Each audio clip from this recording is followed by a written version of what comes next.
உனக்கு படிக்க பயமா இருக்கா? தோல்வி பயமா? இல்ல மார்க்ஸ் குறைஞ்சிடும்னு பயமா இருக்கா?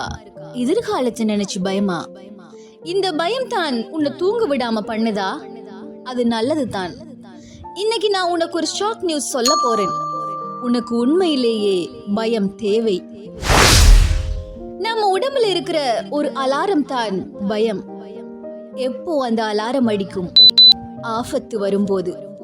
படிக்க எனக்கு டைம் இல்ல, சிலபஸ் ரொம்ப அதிகமா இருக்கு, மார்க் ரொம்பவே குறைஞ்சு போகுது. இந்த ஆபத்து வரும்போது தான் பயம் வருது. நீங்க செய்யற பெரிய தப்பு என்னன்னா, இந்த அலாரத்தை நீங்க ஸ்னூஸ் பண்றீங்க. நாளைக்கு படிக்கலாம், இன்னைக்கு மூட் இல்லைன்னு சொல்லி தள்ளி போடுறீங்க. அலாரம் அடிக்கும் போது தூங்குறது எவ்வளவு பெரிய முட்டாள்தனம். பயத்தை போக்க நினைக்காத, அதை எரிபொருளா மாத்து. அதுக்கு நான் யூஸ்ஃபுல்லான 3 டிப்ஸ் சொல்றேன், கவனமா கேளு. நம்பர் 1, தள்ளி போடாத. 5 நிமிஷம் மட்டும் செய். எந்த பாடத்தை கண்டாலும் அதிக பயப்படாத. அதை எடுத்து வெறும் 5 நிமிஷம் மட்டும் முழு கவனத்தோட படி. அப்புறம் உங்க மூளையே இன்னும் கொஞ்சம்னு கேட்டு நிறைய நேரம் படிக்க வைக்கும். நம்பர் 2, தோல்வி வந்தா என்ன ஆகும்னு ஒரு நிமிஷம் கற்பனை பண்ணு. அந்த கசப்பான உணர்வை இப்போ படிக்கிறதுக்கான சக்தியா மாத்திக்கோ. பயம் உன்னை உட்கார வைக்கும், படிப்பு உன்னை நிறுத்தாது. நம்பர் 3, சின்ன வெற்றியையும் கொண்டாடு.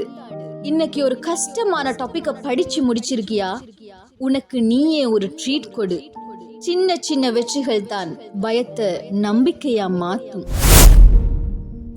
உங்க எதிர்காலத்தை பத்தி நீங்க பயப்படுறீங்கன்னா அதுக்கு அர்த்தம் உங்க எதிர்காலம் உங்களுக்கு ரொம்ப ரொம்ப முக்கியம்னு அர்த்தம்.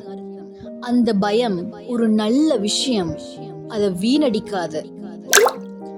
இப்போ ஒரு கணம் யோசிச்சு பாரு, நீ எதுக்காக பயப்படுற?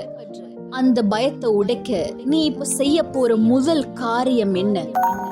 இப்போதே செயல்படு, நாளைக்கு இல்ல. உங்க நண்பர்களும் படிக்க பயப்படுறாங்கன்னா இந்த வீடியோவை அவங்களுக்கு ஷேர் பண்ணு. உனக்கு பிடிச்சிருந்தா சப்ஸ்கிரைப் பண்ணிட்டு லைக் பண்ணு. வாழ்க்கையில பயத்தை எப்படி பயன்படுத்தினீங்கன்னு கமெண்ட்ல சொல்லுங்க. இன்னும் சக்தி வாய்ந்த மோட்டிவேஷன் வீடியோக்களை பார்க்க நம்ம சேனலோட இணைஞ்சிருங்க. வெற்றிக்காக இப்பவே ஓடுங்க.